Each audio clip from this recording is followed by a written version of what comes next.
Hello, I'm Ellen Primack, Executive Director of the Cabrillo Festival.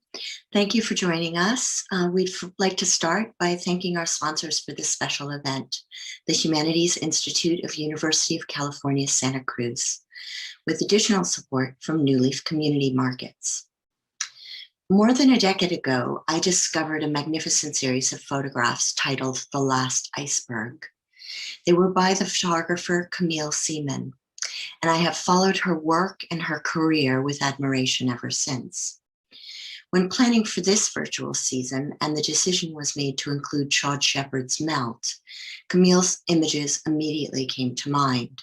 How could they not? When Cristi and Sean were introduced to her work, it became a dream of us all to have Camille set her photographs to the 2018 orchestral recording. When she accepted that invitation, it was a dream realized and will be the work you see with the presentation of Melt. We are honored to welcome Camille here today, and what better person to be in conversation with her than Santa Cruz's own Nikki Silva, a radio producer, writer, curator, and one half of NPR's The Kitchen Sisters. Nikki is also a treasured collaborator with the Cabrillo Festival, having created the 2012 production of Hidden World of Girls. It is my pleasure to again invite you to watch Sean Shepard and Camille Seaman's Melt premiering later today, and to enjoy this conversation between Nikki and Camille now. Thank you again for joining us.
Welcome, everybody. I'm Nikki Silva, and I am so excited to be here today with you and Camille. Camille's been traveling the world. She's been traveling for all of us, taking a look at all the incredible, magnificent things out there on the polar caps and documenting those things. She's been doing that for 20 years. Her work has been published in National Geographic magazine, Time, Newsweek, the New York Times Sunday magazine. She's a TED Senior Fellow, which I'm very glad of, because that means there's lots of videos of her out there with her work, and you can take a look on YouTube anytime you feel like it. She's also a Stanford Knight Fellow.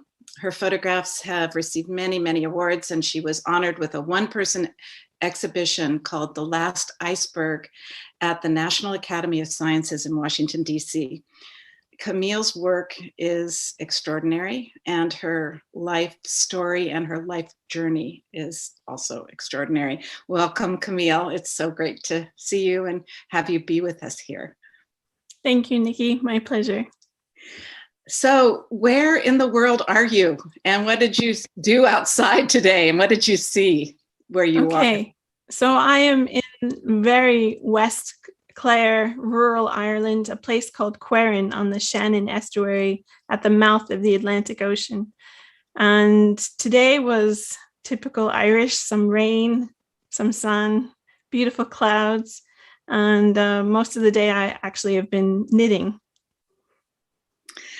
You know, you're on the water, and that kind of leads me to my first thing, the first thing I thought of when I started looking at your work. Tell me about your name. And it seems so much like it was meant to be. Yes, now I always warn people, be careful what you name your children. But so my last name has been Seaman, and many people in my family, the women especially say I should change it to Sea Woman. But yeah, Seaman, because traditionally my family were from Long Island in New York, and we were the harpooners and we worked on ships and things like that. So Seaman, typical name. And my first name, Camille, I was named for Hurricane Camille, which was 1969. It was sort of like the Katrina of the day. It was a bad storm. And yeah, so there's a lot going on in there. There's a lot going on. Yes, it's, yeah. And so I want to talk to you about so many things. I want to talk to you about ice and all of the things that you've done on the ice. But let's first, I want to talk about your family and growing up on Long Island. But first, even before that, this came up just a minute ago, talk to me about what's behind you on the shelves there and show me some of the things you're working on. Okay, so behind me, a lot of people think those are like a spice rack or something, but no, that's part of my vintage glass seed bead collection. And those beads on there are tiny seed beads that are, some of them are over 100 years old, and they're from Venice, they're from France, they're Germans, there's some Czech. And I was showing you that I still do beadwork. And so this is a pair of moccasins that I'm working on, doing beadwork. And it's sort of like a meditation for me. It's something I really enjoy doing. And then this is one I made when I was 19 years old for my aunt, my tia, who lives in New Mexico. Now she's in Las Vegas, and yeah, she sent these to me because she wants them to be resold. So I will change just the bottom on these, and then they will probably go for another 100 years or so. Wow, that's beautiful. Tell me about your family and growing up and kind of the impact of your upbringing on your work and your family's input. Yeah, well, I mean, my family story is interesting because my mother is Black and Italian, and my father is Shinnecock Montauk, so a Long Island tribe. And being raised in that family, I don't know if we have a picture of like how motley we were. Yes, none of us were one. Looked like we all looked kind of related, but my Nana used to say, yeah, there it is, that we were Heinz 57 variety. So you can see that's me down in the lower corner with my crazy hair. And we ranged all the way from very Caucasian looking to very African looking, and somewhere in between was our nativeness. So we welcomed all. And what's great is in my cousins, even here in this picture, like the girl with her arm around the boy with the hat on, she is actually, her father is Greek. And she's Greek, Black, and Native. The little girl in between, sandwiched between the baby, her mother was Irish, so she's Irish, Native, and Black, so we were all very mixed. And on Long Island, I think because we grew up on an actually isolated hill, we called it the Hill. And before I was aware of the hill, I'm told it was called Crow Hill. And on this hill, we owned several houses. So it was sort of like a family compound. And that's where all of us children would end up being watched by my Nana or taken fishing with my grandfather. I have very fond memories of being there in the summer when it was so hot that you had all the windows open, and that sort of New York dawn, and my grandfather coming in to say, let's go fishing, time to get up. and we would, I basically was born fishing. And it's ironic because as a child, I hated fish. I didn't want to eat it. I didn't. And now, of course, it's, what was I thinking? But we clammed, we gathered mussels, and it was very much a life of the sea. I'm told now, looking back, because I was a child, I had no awareness of this, that we were quite poor, but I didn't ever feel poor. We had everything we needed. We made what we didn't need, what we couldn't afford, we would make. And so it was a great place to grow up. And my grandfather, he took it very personally, that he wanted each of us as his grandchildren to know our place as a human being, like what it meant to be a good human. And in his opinion, that meant knowing that we were not separate from nature. We had a garden, we had a big garden, and we'd go in and he'd show us how we bury the fish heads in the garden. And he'd talk about how the fish doesn't just feed us, but it feeds the plants. So it was always lessons with him. He'd take me into the woods and introduce me to the trees. And I had so many amazing experiences with him. But that's one of my favorite pictures of me as a child, actually. And those pants, you can see I'm wearing them. I am far outgrown them, but I love them so much that I would not let them go. But you can see I was kind of bursting out of them. But that rock that I'm standing on, that was my favorite rock. And it was obviously deposited by a glacier during the last ice age and ended up on our hill. And my grandfather, one of the things he would do with me and those of us who were interested, every day he would make me sit outside for an hour, and it didn't matter whether it was raining or snowing, hot or cold. And this was one of my favorite spots, was this rock. And another one was a picnic table that was under a big maple tree. And we weren't allowed to move. We'd just sit and observe. And after an hour or so, he would call us back into the house and he would say, "What did you see?" And if I was feeling belligerent, I'd say, "I didn't see anything." He'd say, "Go back outside." But, inevitably you learn and you say, "Oh, I saw a spider building a web." And he would interpret that and he'd say, "Well, that means no rain today." Or I saw the clouds that looked like speckled, and he'd say that, we call that a mackerel sky, and that means rain within 24 hours. And so he would help me translate these things that I was seeing. But bigger than that, I think as a photographer, he gave me such a special gift, which was how to be still and observe. And I really think that whether I knew it then, it has really been the seed that helped to make me the young tree that I am. So you found your way to New York City pretty early. How did you get there, and why did you get there, and how was that for you? Yeah, I was always a strange one in my family. I remember sometimes hearing my aunt saying, "Oh, the Camille, I don't know about her," like, ooh, they seemed really worried for me, for my future. Can we see a picture of your Nana and your grandpa, Tamara? Tamara's here is helping us with the photos. She doesn't exactly know. So that's my Nana and my grandpa. Yeah. And you can see him in his headdress.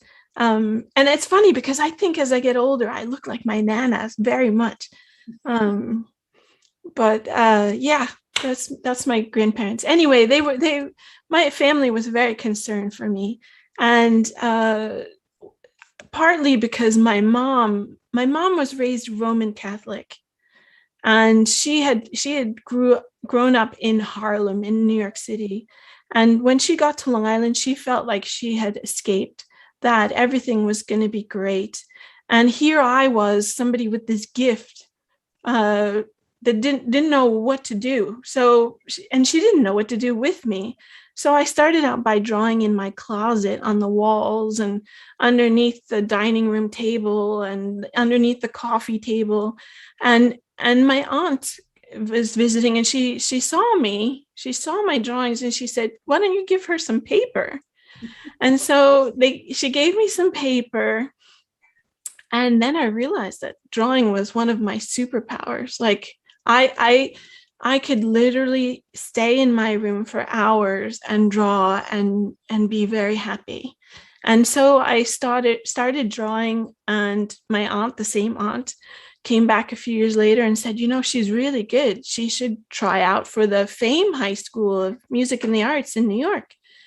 And so I did, and I got in, and that was a horrible thing for my mom, because it meant I was dragging her back into New York City. But for me, it was this opportunity to go to this amazing high school that was really focused on discipline in the arts, in my case, visual art. And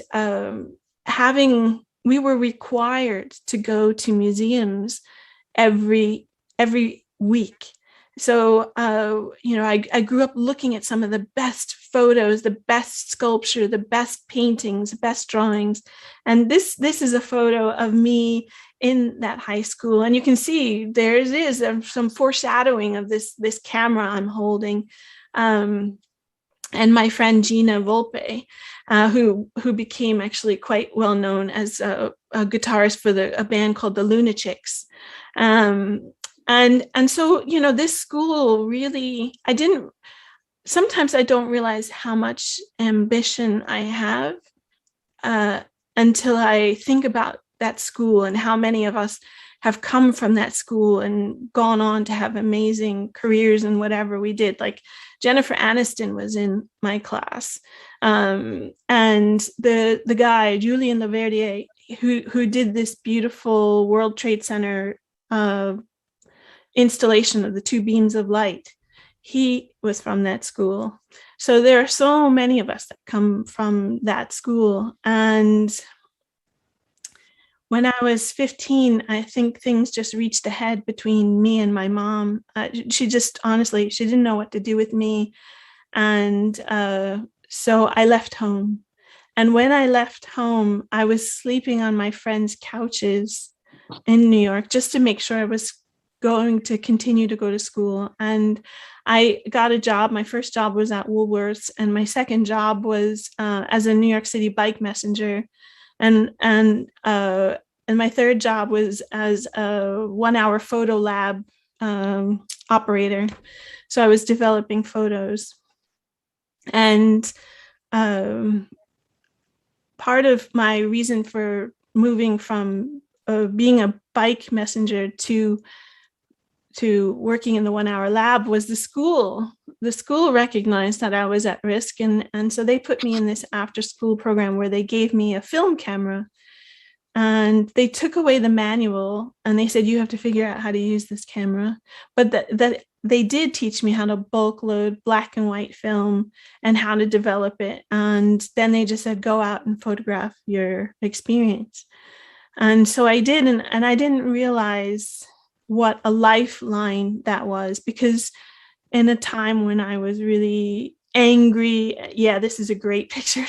That's me standing on an abandoned car in the Bronx, I think, and my best friend Abby.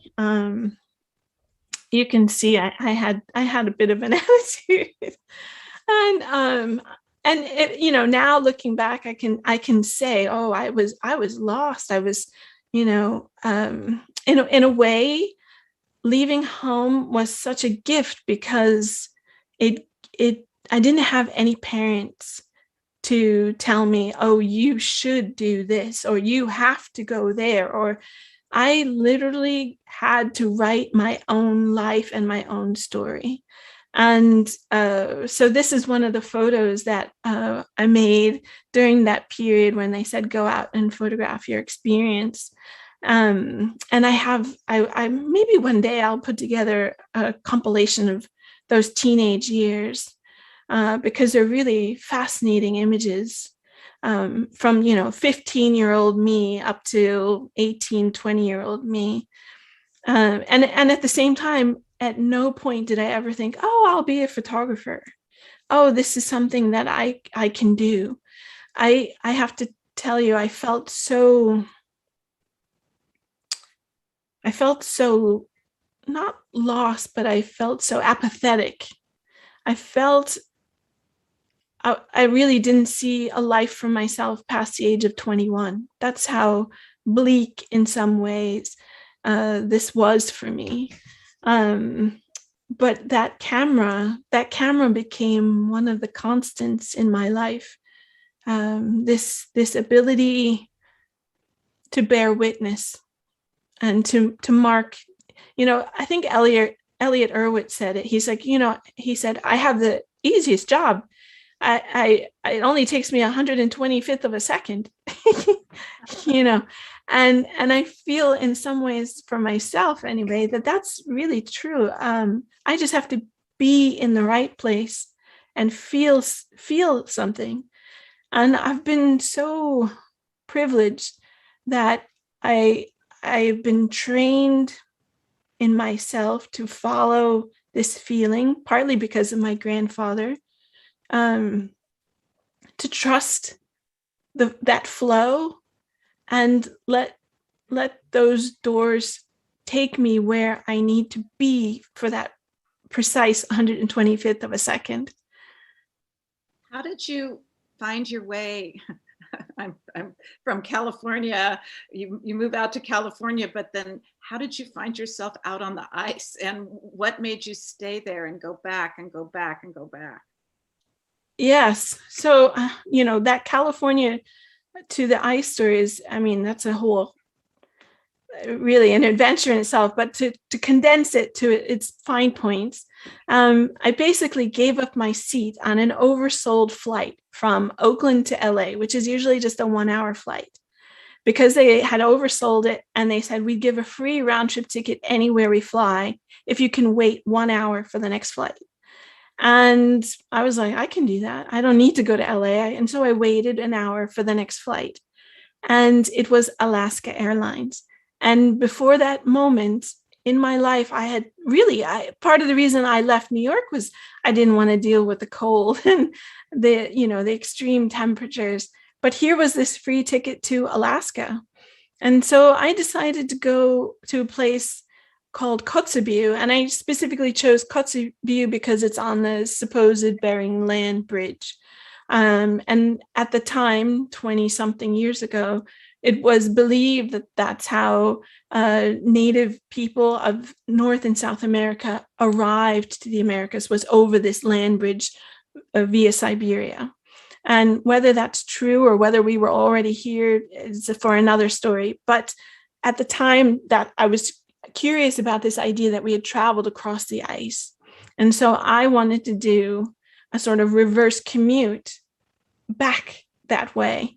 And I wanted to do it because my tribe, if you look at a map of Long Island, how did we end up so far out there at the very eastern tip of Long Island?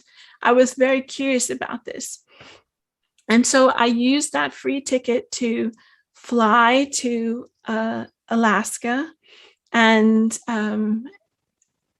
Alaska Airlines is notorious for losing baggage. So when I arrived in Kotzebue and minus 30 degrees with no warm clothes, I was, already, it was an adventure. And the lovely people that worked at the airport, they were Inupiat women, and they said, "Don't worry, sister, we got you." And so they outfitted me in like sealskin, parka, gloves, everything I needed. And they said, "When your stuff comes, we'll get it to you." And so the one thing I didn't check was my camera. So I had my camera, which was a film camera, and I just started walking out on the ice. One day I remember stepping foot out onto this squeaky ice, and it was like my extraterrestrial moment. I couldn't, it was otherworldly, everything's covered, and I just start walking. That experience of walking out on the ice got me into a little bit of a pickle, because I said yes to getting on the back of a snowmobile with an Inupiat man, because he was like, "Where are you going?" And I said, "I'm trying to get to where the ice ends and the sea begins." And he was like, "Well, that's like 22 miles away." And I was like, "Oh, I can't walk that far." And I should say I had nothing with me except for the camera inside my parka. So I had no water, no shelter. And I said, "Well, I can't go all that way, but I can go some of the way." So I got on the back and off we went at like 60 miles an hour over the ice. And after, yeah, this is Antarctica. We're jumping ahead, but it will give you an idea of cold. and so that set in motion this thing. Like and I'll be honest, when I came back from Alaska, the thing that had happened was all of my grandfather's teachings of me understanding that I was of this earth, that I am an earthling, that I am born of this planet, and unless they send me out into space, I will return to the material of this planet. That's really was the most profound thing that I came away with. And at the same time, it turned out that I was a couple of weeks pregnant with my daughter. So this awakening of me as an earthling was also this awakening of mother. And I came back and I told my mother-in-law this story, and she was intrigued. And so she decided to go to the actual geographic North Pole on a Russian nuclear-powered icebreaker to see for herself. And she came back and said she had the same exact experience of feeling like she was on her planet, and she had to write a book about it. And I needed to be in the book because I was the inspiration for this. And I'll be honest, I thought I was done. That was really cold. I don't ever need to be that cold again. And here she was sort of saying, "No, we have to go to this place called Svalbard, and I'm going to interview you there." And by that time, my daughter was 3. So we all went to Svalbard as a family. But before that happened, between my daughter being born and Svalbard, 9/11 happened. And 9/11 for a lot of people, of course, was a life-changing event. But for me, that worked as a bike messenger, delivering packages to those buildings. I knew them in a very physical way. And many of the images I had of me and my friends growing up in New York had those buildings in them.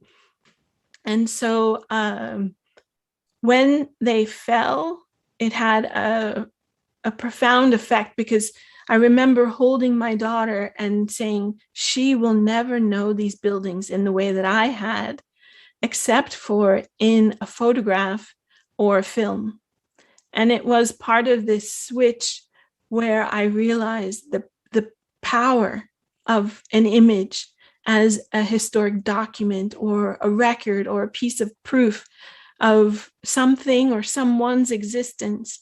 And so that, and then, you know, a few weeks later, we were bombing Afghanistan, and I just thought, we're going the wrong way. This is so dark and so cynical. And what can I do to show that there's something beautiful about this life and this planet?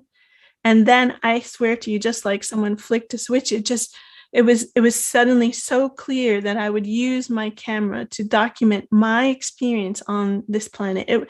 I didn't say, oh, I'm going to spend the next 20 years photographing climate change or anything like that. I just knew it would be to show something beautiful in my own life. And that's how it began.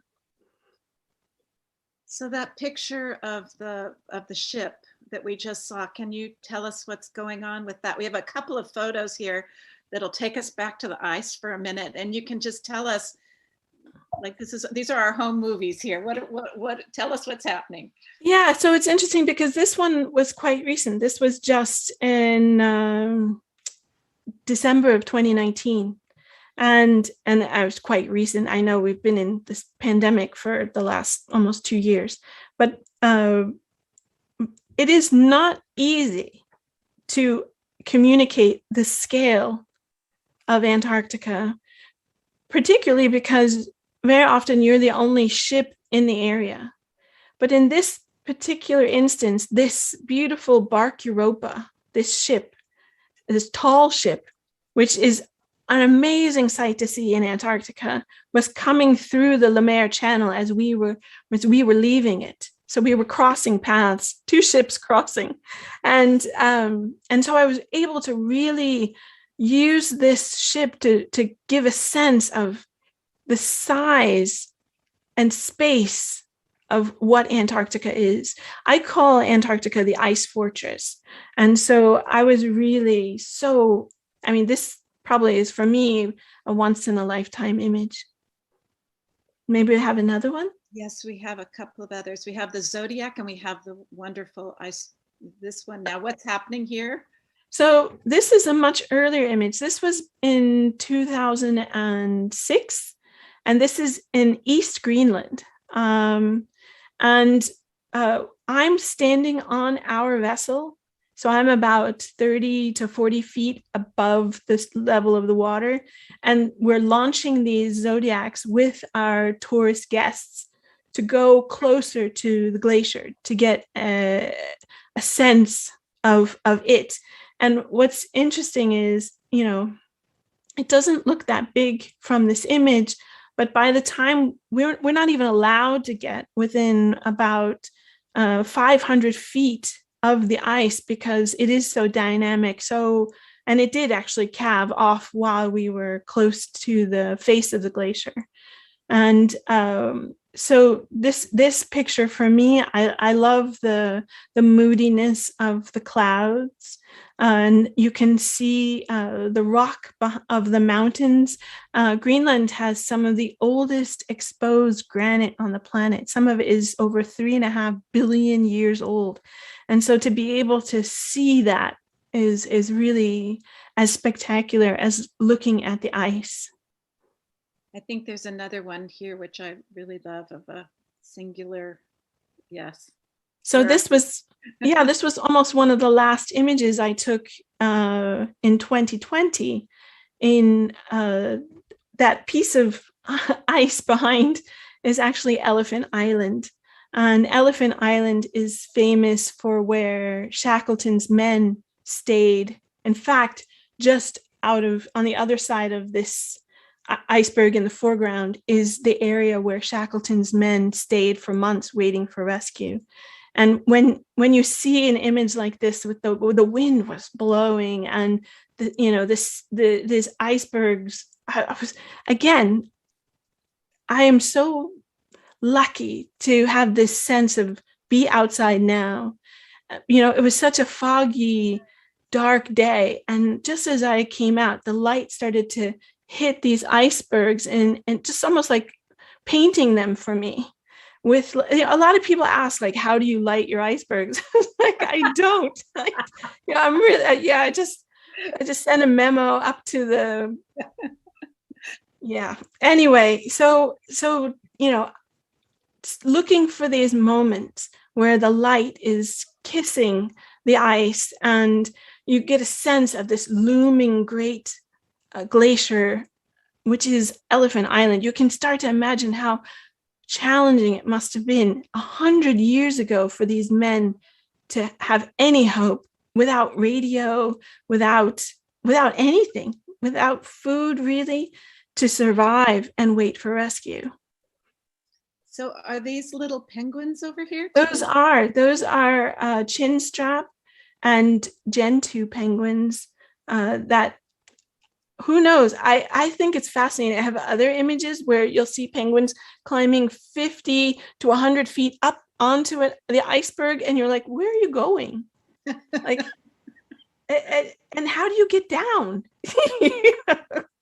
So the penguins, we could have an hour-long talk just about penguins and their amazing personalities and quirkiness. So when you go out and you see like Elephant Island, will you see that again on another trip? Do these recur in your life, these places? I have been to Elephant Island many, many times, but it's never, ever, ever been the same. Like each time it's like a different light, a different weather, a different everything. Everything is changing. I think the only thing that's consistent is you go, oh my God, what a miserable place to be stuck for months. And really, I have the greatest admiration for the men that had to endure. I'm tempted now because I want to show that wonderful video that you sent yesterday, because I just was so amazed by it. Tamara, I know we said it was going to be later, but maybe you can pull it up and tell us. I mean, I was just, how did you capture this? This just is a miracle, this next video. Do you want me to tell you before they play it or after? Tell us, you could, I don't know, what do you think? Okay, I'll set it up and then Tamara can set it up. Okay, so this is on a small island in the middle of West Greenland called Qeqertarsuaq. And Qeqertarsuaq is one of those places where these icebergs get grounded, they get stuck on the shallow sea there. Yeah, don't press play yet.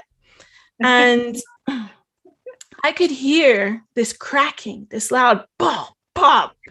And I'm standing on the land at the shore, and I'm photographing the icebergs, and I see this boat. You can see the boat out there. It's about maybe a 17-foot boat, not a very large boat. And it goes speeding past this iceberg. And the wake of the boat was enough to disturb the balance of this iceberg. And so I was lucky that I had the video camera set up on a tripod, but you'll see, I just have to, it takes me a second to reposition it so it's getting the whole iceberg in it. But you can see already almost half of it is out of the water. And it was the first time I really got to see how much is on the underside, if just that pointy bit was on the top. And so this video is real time, and usually I play it without the sound because you could just hear me going woo! as it's happening. I've only seen icebergs roll in my entire 20-something year career of being around icebergs, maybe 5 or 6 times, but this one I was actually able to record. So here you go.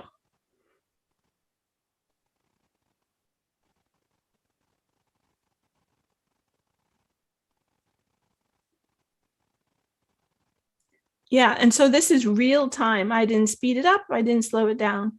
And you can see it very gracefully rolls. That is just unbelievable. And so now you can see that whole square part of the bottom, and now this thing that looks like a foot, all of that was under the water.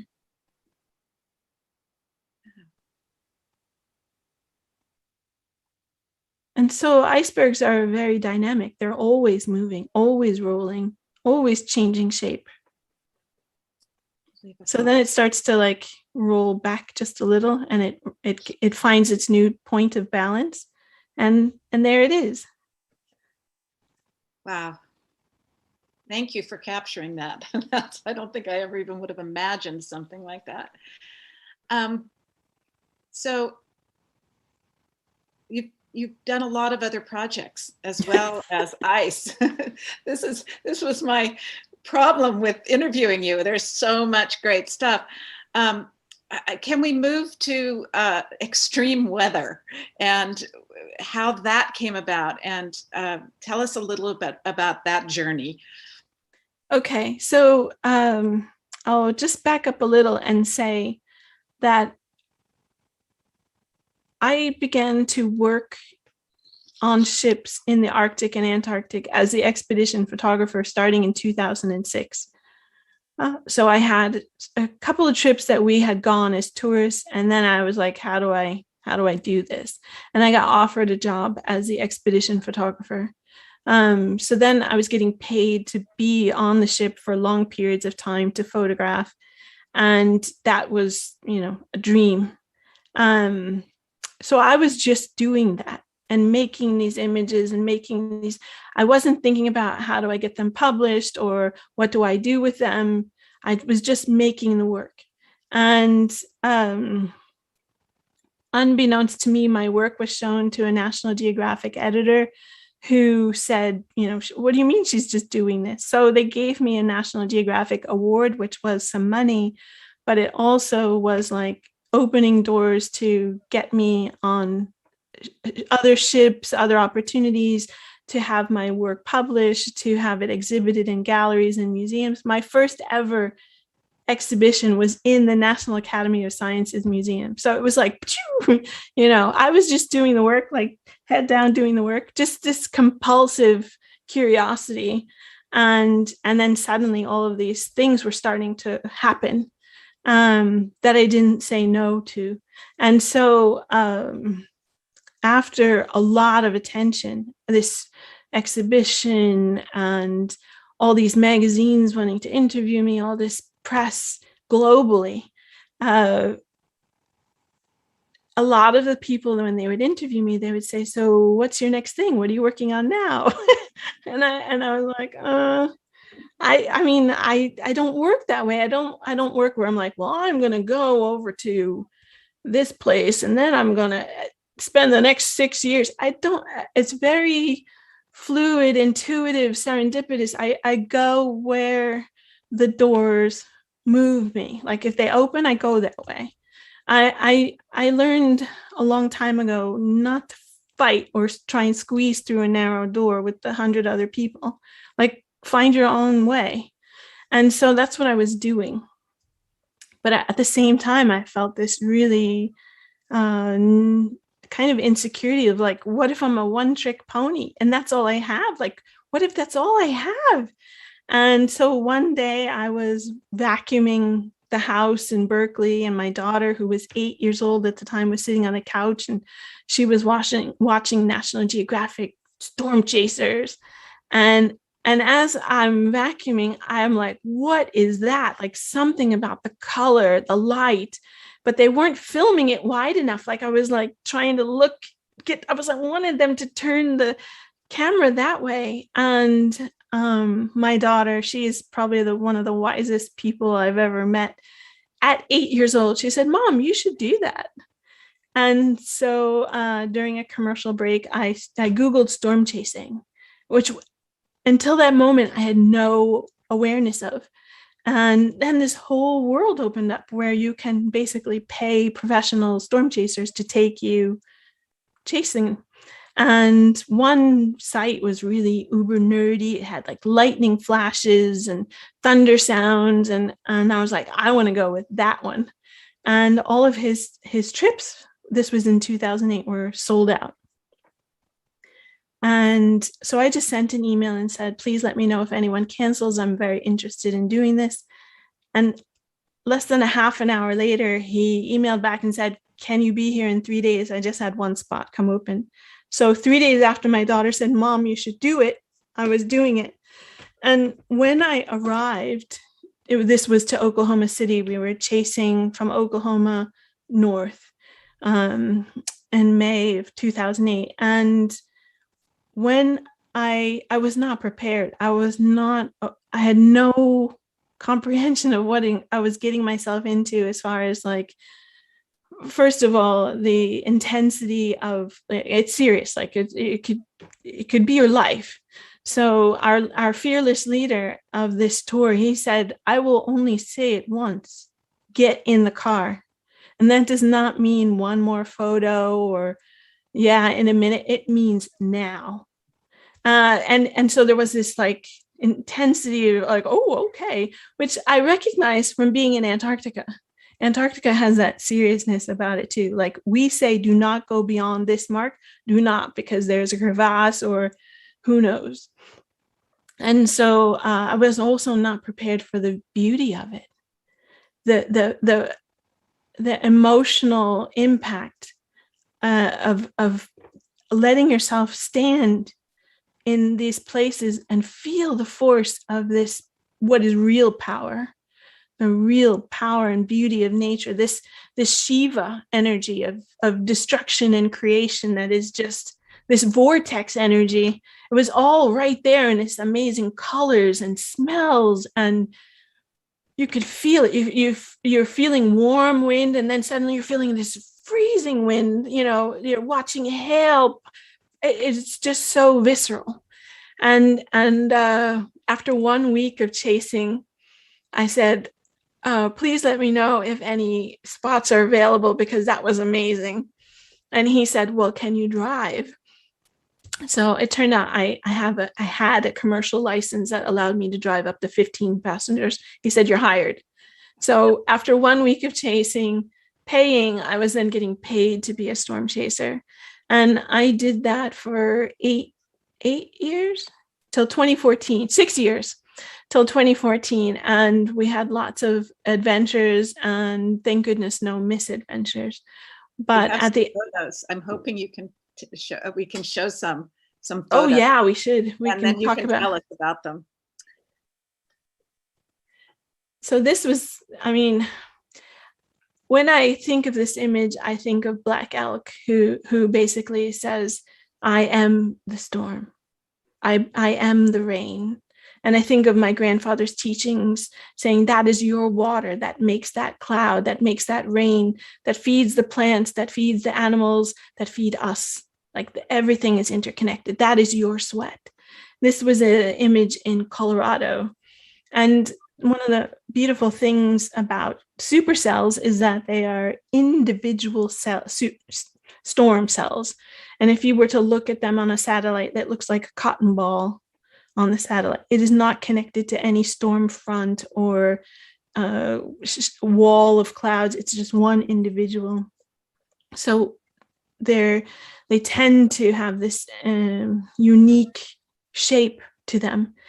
But because they can be up to 50 miles wide, it can be very challenging to fit one in your frame. So you'll see in a lot of my images, I can only fit half or a third. This is not even. The other thing about supercells is that they can climb up to 65,000 feet into the atmosphere. And that's when they're getting hit by the jet stream, which caps their power, which causes them to blow up. And so this was, as the sun was setting, I love this image because, again, it harkens back to my high school days of having to go to the museum and look at Rubens and Turner and Constable and all of these amazing landscape and painters who could make clouds look real. And I was always such a frustrated painter as a student, but with a camera, I could do it. And so this is my nod to those. It strikes me, these are environmental photos, but they're portraits. These are portraits. Absolutely. And they just speak like portraits. And I just think it's their power, really. I'm glad you see that, because there are no two of these that are alike, in the same way that icebergs are very different and unique. These storms each have a unique presence, a unique experience, a unique end. There are never two that are identical.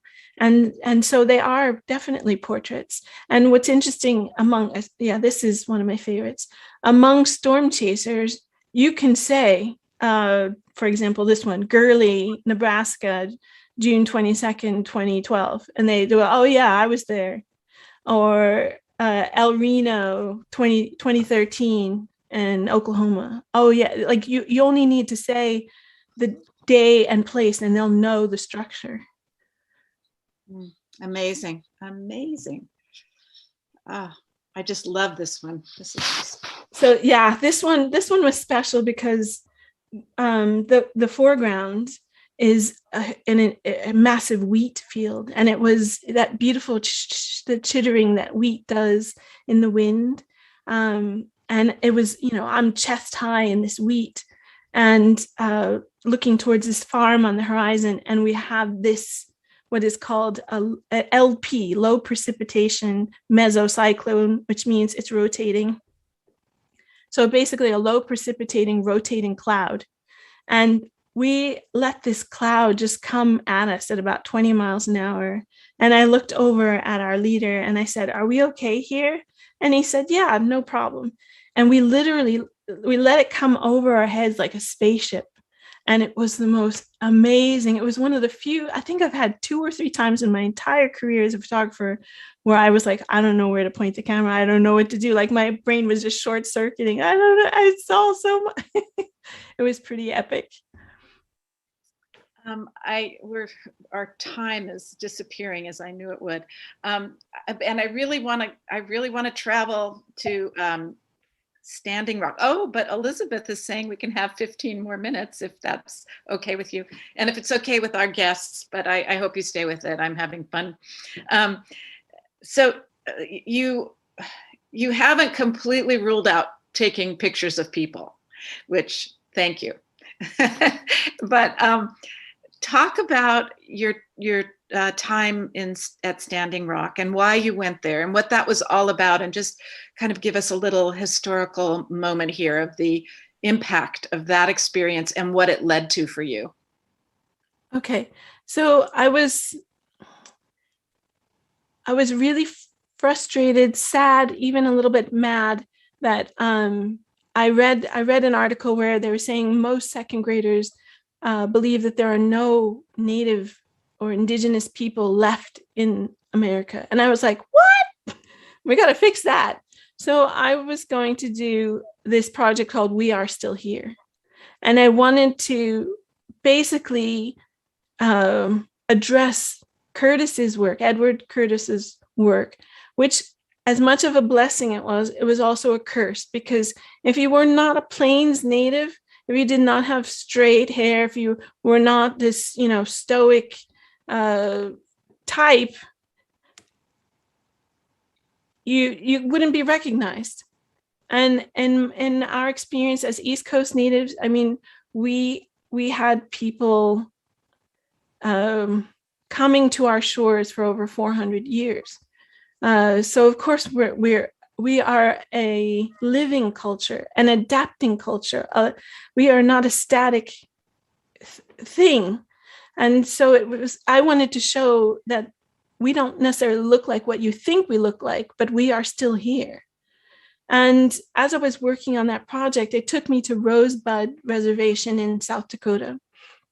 And when I was there was a powwow going on, a fair actually. And the announcer said, we want to take this moment to send prayers up to our relatives up on Standing Rock who are protecting the water against the DAPL pipeline. And suddenly, like, the hairs on the back of my neck, so I was like, what?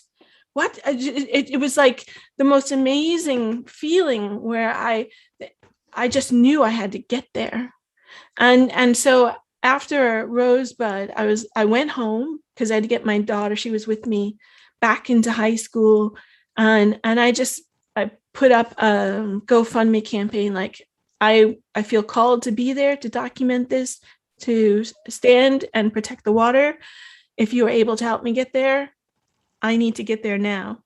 And I think within 3 days, I had $26,000, which was enough to keep me there for as long as I needed to be. So I drove up to Standing Rock, and the welcome was amazing. As you're coming in the gates, they said, "Welcome home, my brothers and sisters, welcome home." And they're blessing you with sage, and they're inviting you to do sweat. And they say, you have to get yourself right if you're going to go stand out there. You need to address this genetic trauma, really, because they didn't want people to be angry or violent. You had to go with prayer. And as a photographer, it was so incredibly powerful. And I ended up staying there until late September. And then I had to go back because I had stuff to do with Antarctica and other places. So I went back, and then they said, well, could you just come back for a short week in late October?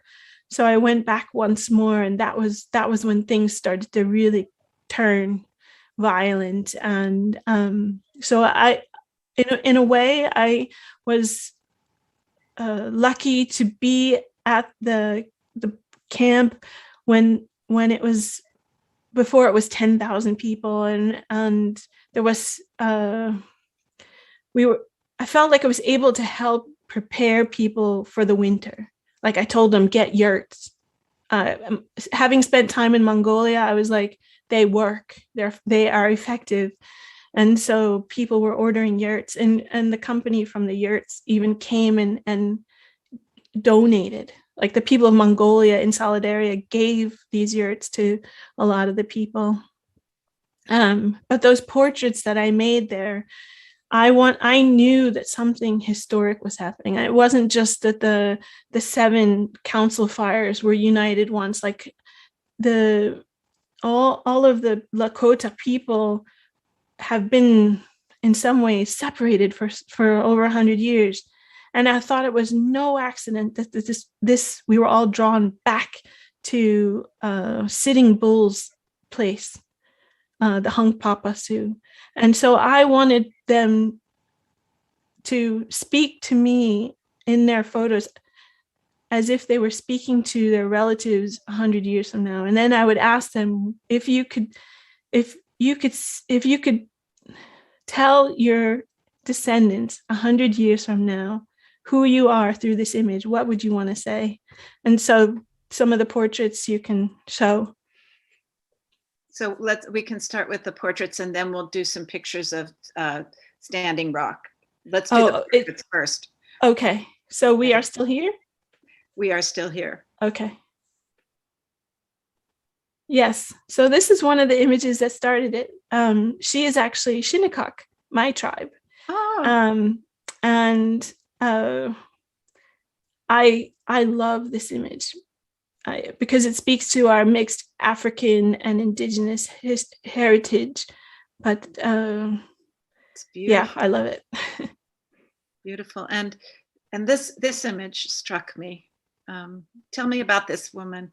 So this is Constance, and we were on Pine Ridge, which is a really depressed area, and I told her what I was doing, and she seemed really not sure, and I think part of the reason she felt uncertain was again not feeling like she was a long-haired, stereotypical stoic native, you know what I mean? Like she wasn't wearing bucks, so she didn't do powwow dress, that she was just who she was. And I said, that's exactly why you should sit for me. And so she did. It's beautiful. I love it. And this is the actor, Michael Horse. You might have recognized him from like Twin Peaks and lots of other things. And I feel really lucky to call him a friend. He came to sit for me when I was living in Richmond, because he also lives in Richmond, California. And again, like just trying to I asked him, what do you want to say to the camera? How do you want to? It wasn't me saying, could you do this or wear that, which is a lot of what Curtis did. It was a lot of dressing up. If people wanted to be in their regalia, I had no problems with it. But if they just wanted to be, normal denim or t-shirt or whatever, that was perfectly fine too. Another Shinnecock.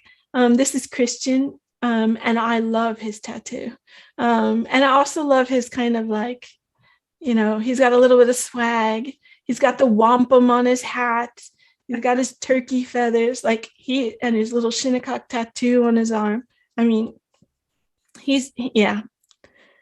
I love it. So great. And this is Penny Opal Plant, who is defender of the water, especially because she's also Michael Horse's partner. And she, for I think over 20 years has been fighting the Chevron oil refinery enrichment. And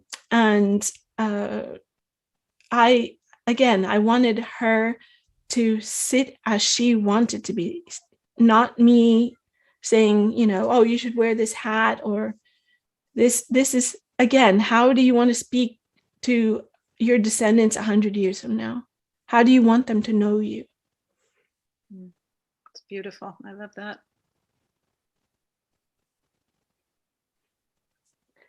This is one of my friends in the Crow Reservation in Montana. And she, rightfully so, she's this beautiful, her mom and her family still make all of the things themselves. And so, of course, when you have that much energy invested in what you wear, you should be recorded in it.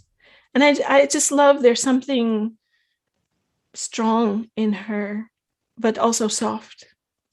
It's beautiful.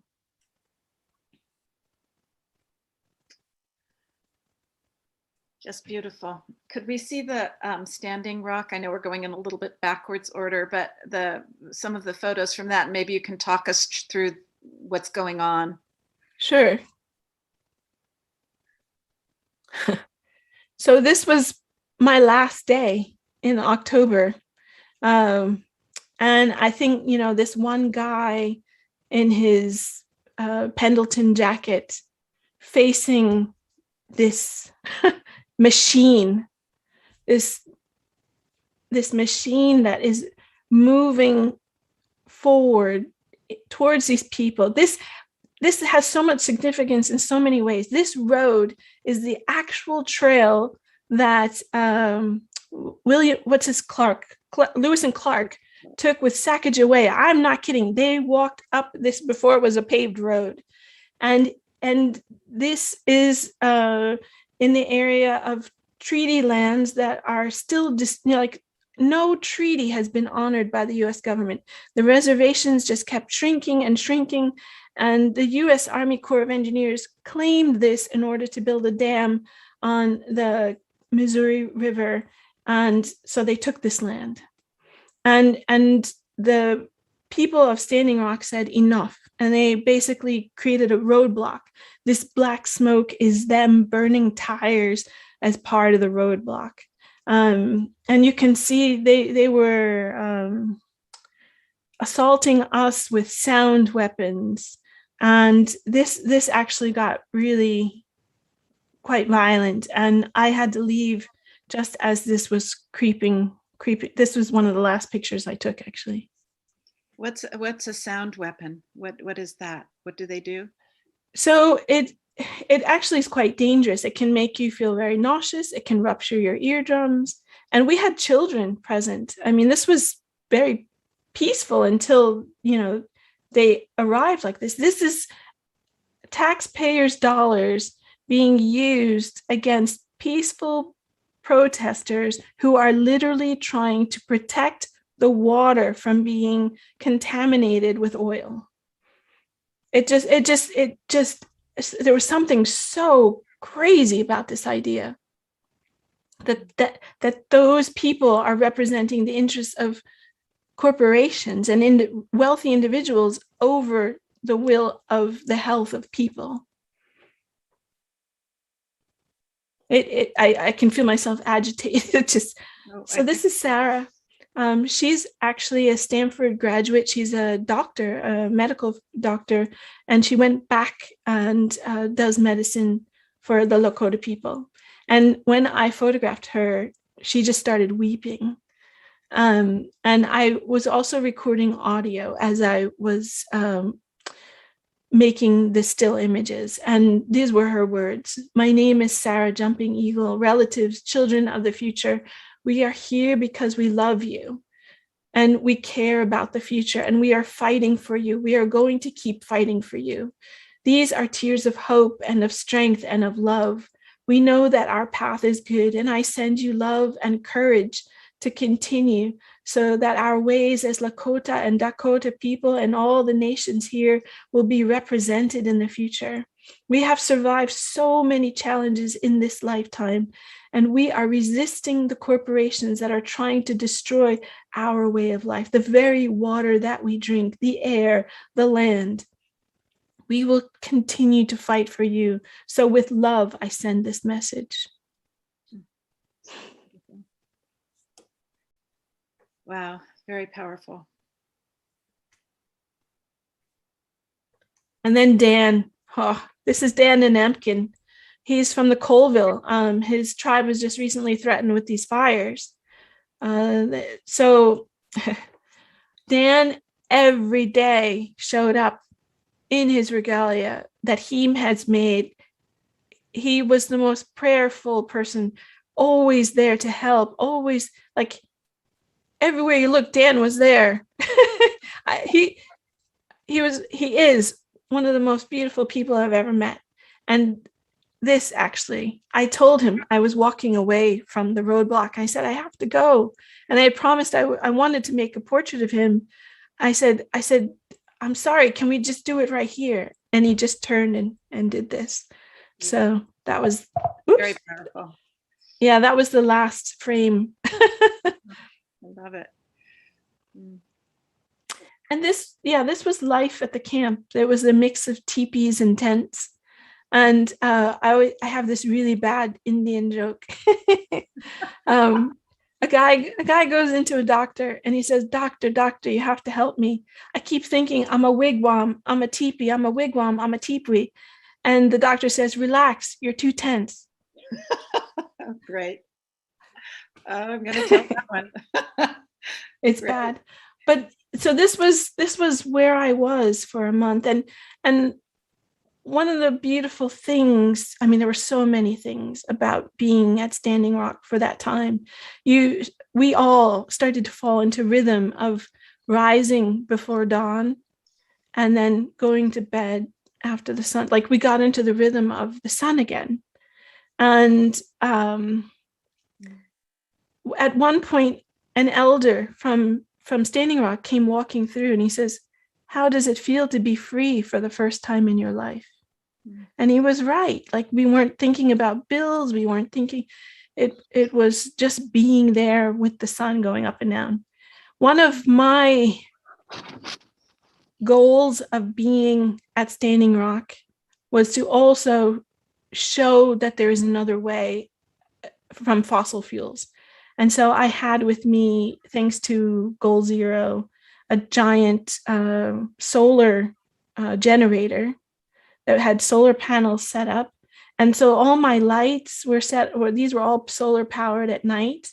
And my tent inside, I had heated blankets, I had a refrigerator. I mean, I had the deluxe setup. People would say, they would use my tent as a marker. They'd say, oh, you just go down to the bright light lit up tent. And you know, then you were like 3 cars over or something. What was also great was people would come over and they would say, how are you doing this?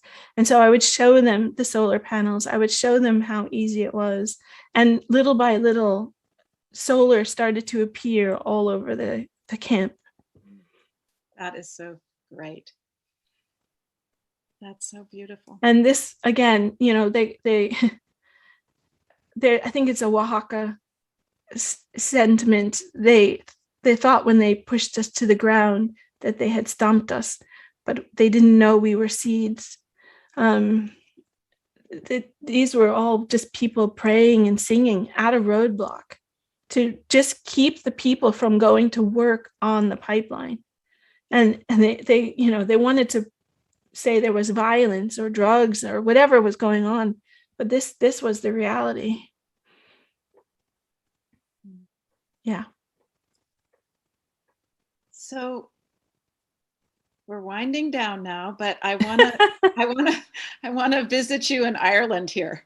Can you tell us a little bit about your life there and what you're thinking about while you're there, and about the impact of COVID and just how that's directed what you're up to now?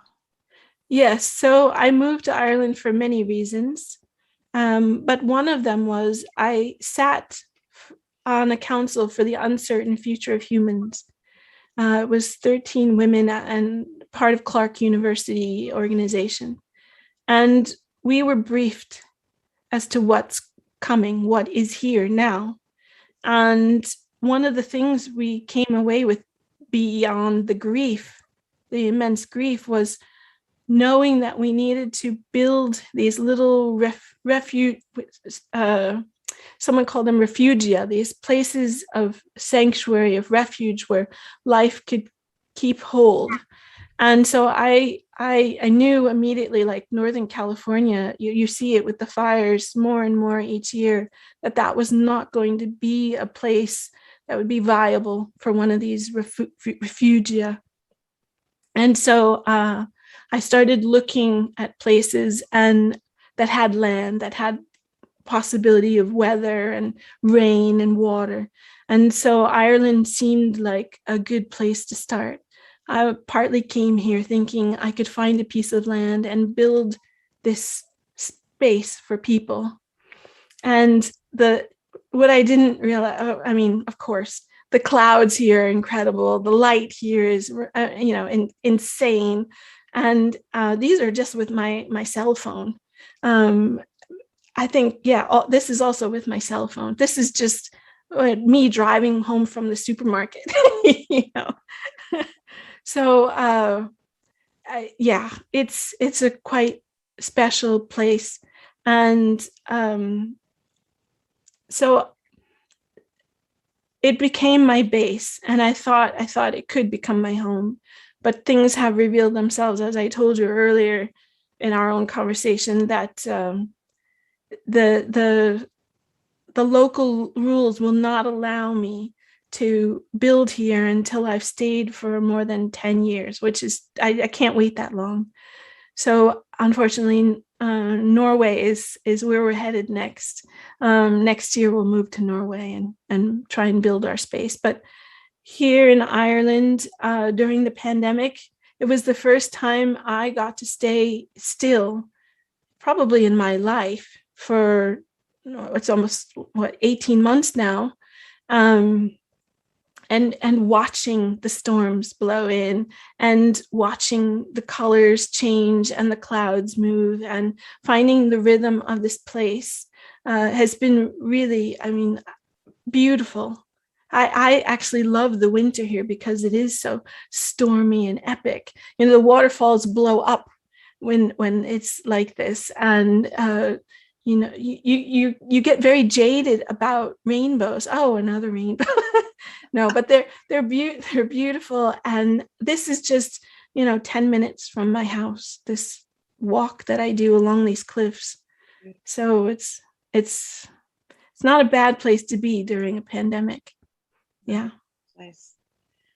Well, we're going to, there's so many more questions, but we're going to just play a little bit of what people can take a look at tonight. Melt and your beautiful work with the composer. And I just can't thank you enough. We're going to come back after that for one last hopeful picture.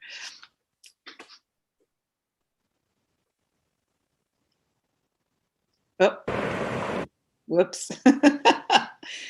That's beautiful too.